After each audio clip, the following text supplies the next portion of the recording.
How nice.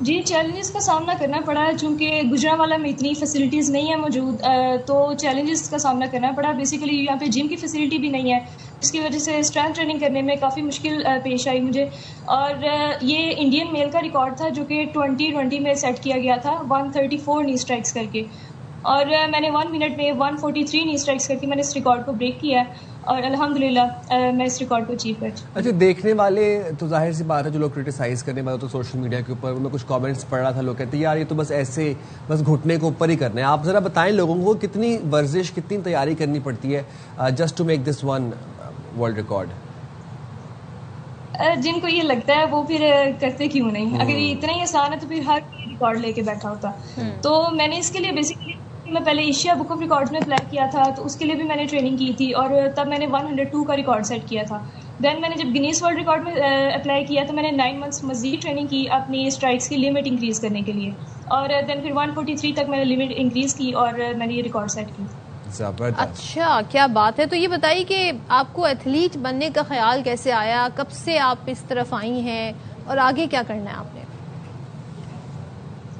Basically sports میرا start سے بچپن سے ہی میرا خواب تھا، میرا مطلب اس کو میں ایز اے کیریئر لے کے جانا چاہتی ہوں، تو یہ میرا شوق تھا. تو میں نے جب اس کالج میں نے ایڈمیشن لیا تو پھر میں نے میری یہاں پہ اسپورٹس کی ٹیم میں سلیکشن ہوئی، اور میری کوچ جو ہے میڈم یمیمہ سجاد، انہوں نے میرے ٹیلنٹ کو دیکھا اور میرے پہ ورک کرنا شروع کیا. تو اس طرح کر کے پھر میں مزید ڈسٹرکٹ لیول، ڈویژن لیول، مزید میں آگے تک آتی رہی، اور الحمدللہ اب میں نے ورلڈ لیول پہ یہ ریکارڈ سیٹ کیا. تو اب آگے کی کیا تیاری ہے حریم آپ کی؟ اب کیا پلانز ہیں؟ کون سے ایونٹس میں آپ نے جانا ہے؟ نیکسٹ میرا پلان ہے کہ انشاءاللہ میں مزید محنت کر کے میں انٹرنیشنل لیول پہ پاکستان کو ریپرزینٹ کروں گی، فزیکلی آؤٹ آف کنٹری جا کے میں پلے کروں گی پاکستان کے لیے، اور ون بھی کروں گی انشاءاللہ. انشاءاللہ. اور بھی آپ نے مزید کیا grains book of world record میں کچھ اپنے مقابلے کروانے درج، تو کیا تیاری کر رہی ہیں ویسے ابھی آپ؟ جی بیسیکلی مزید میں نے کچھ ریکارڈز کو ٹارگٹ کیا ہوا ہے، اور میں پریپیئر کر رہی ہوں ان کے لیے بھی. انشاءاللہ مزید ریکارڈ سامنے آئیں گے. چلے حریم، تھینک یو سو مچ. حریم ریحان ہمارے ساتھ تھی، اور آپ دیکھا جی کس طریقے سے زبردست طریقے سے انہوں نے ویسے صحیح کہہ رہے ہیں آپ کے لوگ بڑا تنقید کرتے ہیں، لوگوں کا کام ہے تنقید کرنا. سوشل میڈیا پر آتے ہیں کچھ لوگ نیگیٹو کامنٹ دیتے ہیں، انہیں لگتا ہے جی بڑا آسان کام ہے، لیکن ان کی بات بالکل ٹھیک تھی. اگر اتنا آسان ہوتا تو ہر کوئی یہ ریکارڈ بنا رہا ہوتا. تو کچھ لوگ صرف کی بورڈ واریئرز ہوتے ہیں، وہ اس کی بورڈ کے پیچھے بیٹھ کے اپنے آپ کو رجسٹر کروانے کی کوشش کرتے ہیں، شاید ان کو رجسٹریشن زندگی میں نہیں ملی ہوتی، انسیکیورٹیز کو دوسروں کے اوپر امپرووائز کرنے کی کوشش کرتے ہیں. تو جناب ہم یہاں پہ آپ سے لیں گے اجازت، ہمیں دیجیے اجازت. اپنا بہت زیادہ خیال رکھیے گا، عید کی شاپنگ سیفلی کیجیے گا، اور کفایت شعاری کو مد نظر رکھتے ہوئے کیجیے گا. ہم بھی بہت کفایت شعاری کر رہے ہیں اور ہم کرتے رہیں گے. اللہ حافظ. پاکستان زندہ باد.